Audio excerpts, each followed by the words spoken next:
ভোটের হাওয়া এ পর্যায়ে আমাদের সাথে যুক্ত হচ্ছে কিশোরগঞ্জ জেলার সুশাসনের জন্য নাগরিক সুজনের সভাপতি মোহাম্মদ আব্দুল লতিফ।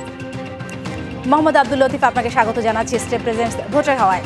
আপনার কাছে আমি জানতে চাইবো, ত্রয়োদশ জাতীয় সংসদ নির্বাচন এবং জাতীয় গণভোট অনুষ্ঠিত হতে আর মাত্র 11 দিন বাকি, কিন্তু নির্বাচন তফসিল ঘোষণা হওয়ার পর থেকে কিন্তু আমরা দেখে আসছি রাজনৈতিক সহিংসতা, রাজনৈতিক দলগুলোর মধ্যে যে অভ্যন্তরীণ কোন্দল তা লেগেই আছে এবং সংঘর্ষ এমন পর্যায়ে যাচ্ছে যে মানুষের মৃত্যুর কারণ হয়ে দাঁড়াচ্ছে।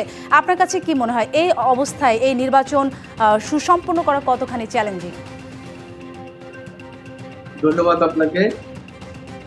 আমরা তো নাগরিক হিসেবে চাই যে দেশে একটা সুষ্ঠু নির্বাচন, শান্তিপূর্ণ নির্বাচন হোক, অবাধ ভোটাধিকার হোক, জনগণ যেন শান্তিপূর্ণভাবে তাদের নিজের ভোটটা দিতে পারে, সেটা আমরা প্রত্যাশা করি।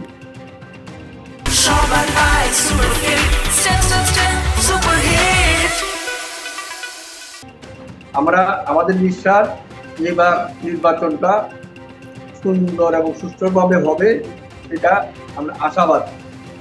বিগত দিনগুলোতে আমরা দেখেছি যে যথেচ্ছভাবে নির্বাচন হয়েছে। আমরা এবার গণতান্ত্রিক ট্র্যাকে উঠতে চাই, রাষ্ট্রে গণতান্ত্রিক প্রক্রিয়া চালু হোক, সেই জন্য নির্বাচনটা সুষ্ঠু ও সুন্দরভাবে সম্পন্ন হোক, সেটা আমরা প্রত্যাশা করি। আমাদের বিশ্বাস, আমাদের রাজনৈতিক দলগুলা তারা তো যেহেতু দেশের মঙ্গল চায়, জনগণের মঙ্গল চায়, কল্যাণ চায়, তারা নিশ্চয়ই সেটা অনুধাবন করবে।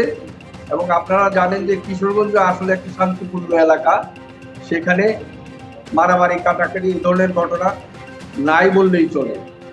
তো আমরা আশাবাদী যে এবার নির্বাচনটা সুস্থ এবং সুন্দরভাবে সুসম্পন্ন হবে, এটা আমরা নাগরিক হিসেবে প্রত্যাশা করছি। যে এবার আমরাও আপনার সাথে একই প্রত্যাশা করি, জাতীয় নির্বাচন হবে সুষ্ঠু, ত্রুটিপূর্ণ এবং নিরপেক্ষ।